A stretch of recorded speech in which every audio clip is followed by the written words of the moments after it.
নমস্কার বন্ধুরা, কম্পিটিটিভের দুনিয়ায় আপনাদের প্রত্যেকে স্বাগত এবং আপনাদের সাথে আছি আমি পর্ণদীপ। এবং ভারত এবং জাপানের মধ্যে রিসেন্টলি একটি ভার্চুয়ালি সামিট হয়েছে এবং এই সামিটটা very important. External affairs minister আমাদের সুব্রমণিয়াম জয়শঙ্কর যোগদান করেছিলেন এখানে, এবং আরও অনেক গুরুত্বপূর্ণ ব্যক্তিত্ব কিন্তু এখানে যোগদান করেছিলেন। তো সেই সব ডেভেলপমেন্ট সম্পর্কে জানবো, তো ভিডিওটা সম্পূর্ণ দেখুন।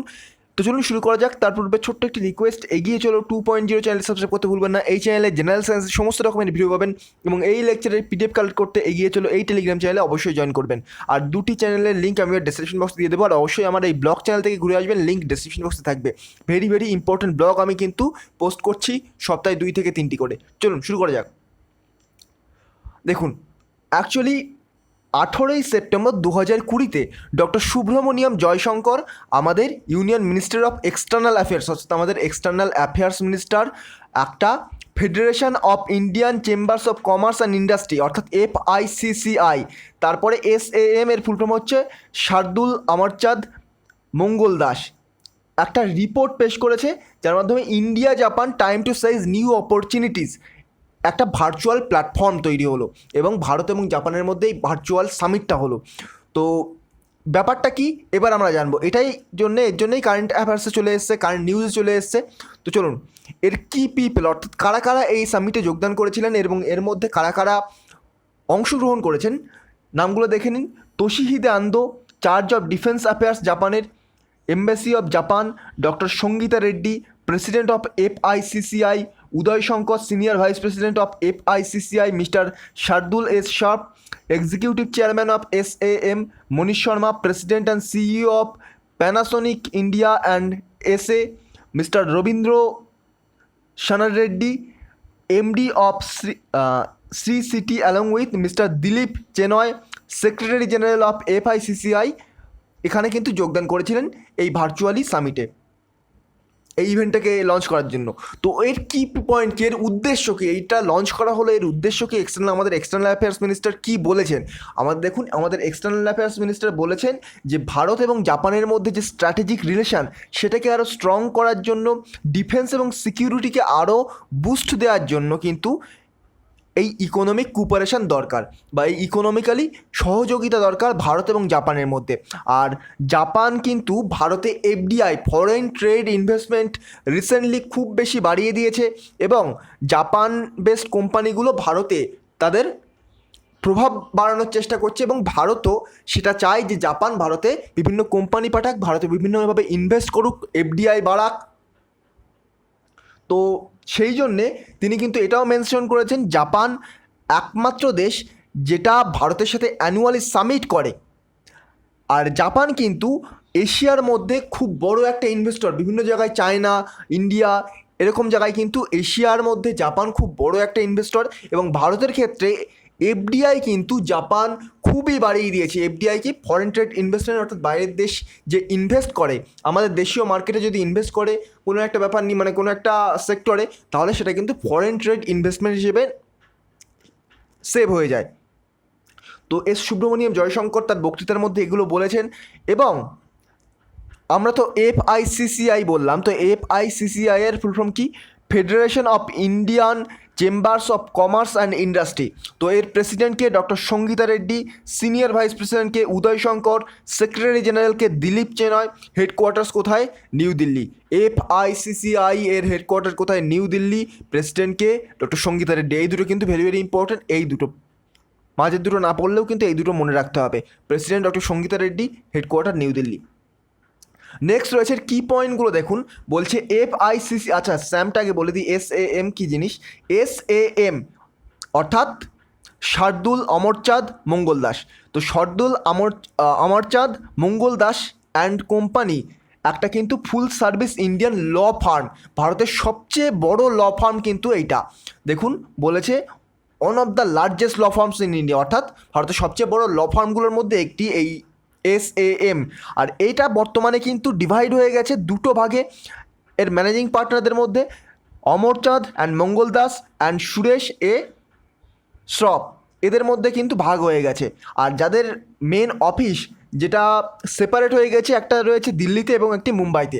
যদি এরা দুটো ভাগ না হতো তাহলে কিন্তু এটা আমাদের ইন্ডিয়াতে সবচেয়ে বড় ল ফার্মগুলোর মধ্যে একটি থাকতো, এবং SAM বর্তমানে কিন্তু টিয়ার অন ল ফার্ম হিসেবে পরিচিত। তো দেখুন এখানে লেখা রয়েছে, দেখুন ইকুইটি, তারপর MNC, তারপর equity fund, Indian corporate house, এখানে কিন্তু এরা রেগুলার অ্যাডভাইস করে।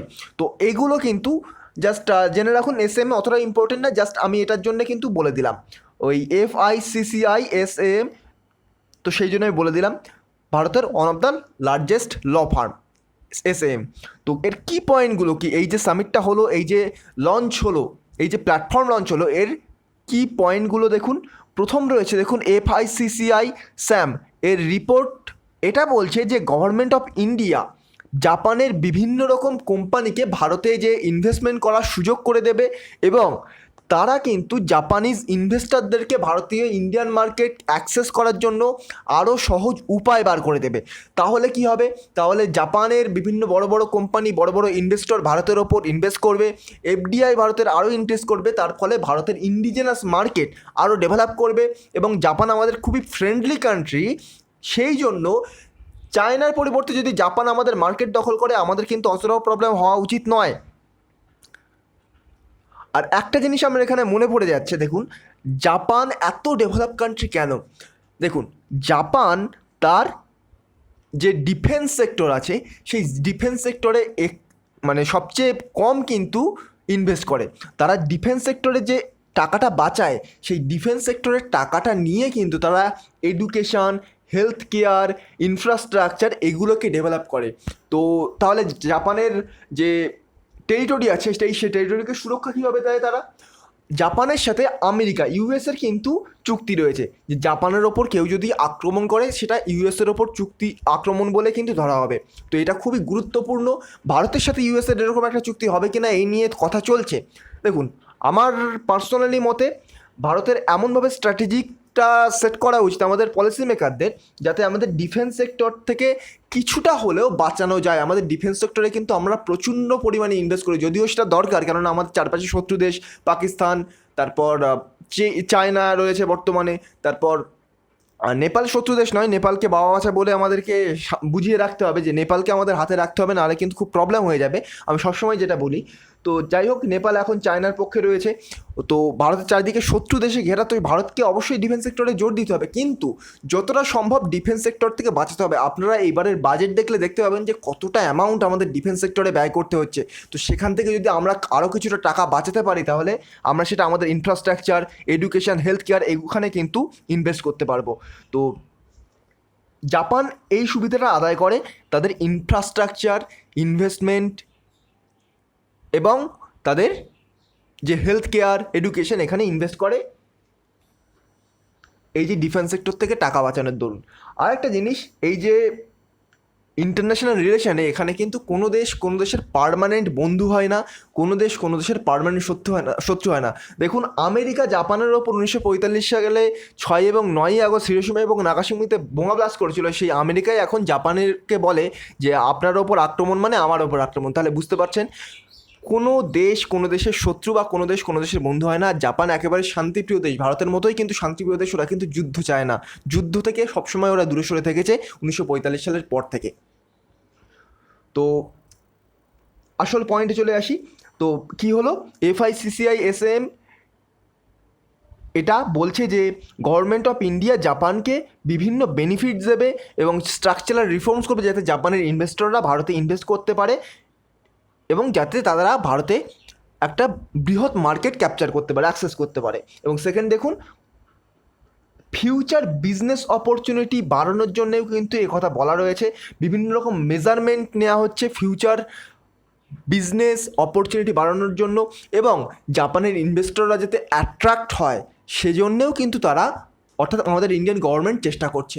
আরেকটা জিনিস দেখবেন, জাপান আমাদের এত ফ্রেন্ডলি কান্ট্রি, দেখুন বর্তমানে রিসেন্টলি চায়না থেকে যারা বেরিয়ে যাচ্ছিল, চায়না থেকে যেসব ইনভেস্টররা বেরিয়ে যাচ্ছিল ভিয়েতনামে যাচ্ছিল, জাপান কিন্তু ইন্ডিয়াকে প্রমোট করছিল। জাপান বলছিল ভিয়েতনামের পরিবর্তে ইন্ডিয়াতে যাওয়ার কথা, কারণ ইন্ডিয়াতে একটা বড় ইনভেস্টমেন্ট, ইন্ডিয়ার মার্কেট বড়, আমাদের জনসংখ্যা অবশ্যই বাড়ছে, সেটা অবশ্যই একটা প্রবলেমের কারণ, সেটা অবশ্যই একটা প্রবলেম জনসংখ্যা বাড়লে আমাদের কিন্তু জব কমে যাবে, অর্থাৎ জব অপরচুনিটি কমে যায়, কম্পিটিশান বেড়ে যায় এবং আরও অনেক রকম প্রবলেম হতে পারে, খাদ্যের রিসোর্স কমে যায়। কিন্তু এটাকে আপনারা নেগেটিভ উপায় যদি না দেখে আপনারা যদি এগুলোকে পজিটিভভাবে দেখেন তাহলে কিন্তু সেটা অনেকটাই ভালো হবে এবং গভর্নমেন্টকেও এটাকে কিন্তু পজিটিভ উপায় দেখতে হবে। যত বেশি জনসংখ্যা বাড়ছে আমাদের রিসোর্স কিন্তু বাড়ছে, এক একজন মানুষ এক একজন একটা রিসোর্স, অর্থাৎ সেটাকে কীভাবে কাজে লাগাবে সেটা গভর্নমেন্টের দায়িত্ব সেটাকে বুঝে নেওয়া। বড় বড় পলিসি মেকার আছে তাদের দায়িত্ব সেটাকে বুঝে নেওয়া কীভাবে তারা কাজে লাগাবে। তো এই রিসোর্সকে আমাদের কাজে লাগাতে হবে। তো ইন্ডিয়ান গভর্নমেন্ট ফিউচার বিজনেস অপরচুনিটিকে বাড়িয়ে দেওয়ার চেষ্টা করছে জাপানের ইনভেস্টারদের প্রতি, জাপানের ইনভেস্টার যাতে অ্যাট্রাক্ট হয় তো সেটা চেষ্টা করছে। তো এই ছিল টোটাল আলোচনা। আমি আরেকবার প্রথম থেকে বলে দিচ্ছি জাপানের আলোচনা কি, জাপানের সাথে এটা হওয়ার আলোচনা কি বা গুরুত্ব কতটা। তো জাপানের ইনভেস্টরদেরকে কিন্তু অ্যাট্রাক্ট করা এর মূল উদ্দেশ্য এবং অনেকভাবে জাপানের ইনভেস্টররা যাতে আমাদের ইন্ডিয়ান মার্কেট অ্যাক্সেস করতে পারে তার জন্য ইন্ডিয়ান গভর্নমেন্ট কিন্তু অনেকটা সুযোগ সুবিধা দিয়ে দিচ্ছে। তো এই ছিল ছোট্ট আলোচনা। যদি ভিডিওটা ভালো লেগে থাকে এই ধরনের ভিডিও আরও পেতে চাইলে আমার চ্যানেলটিকে সাবস্ক্রাইব করে পাশে থাকা বেল আইকন প্রেস করতে ভুলবেন না। তো আজকের মতো গুড বাই, পরবর্তী ভিডিওতে আবার দেখা হবে। Thank you.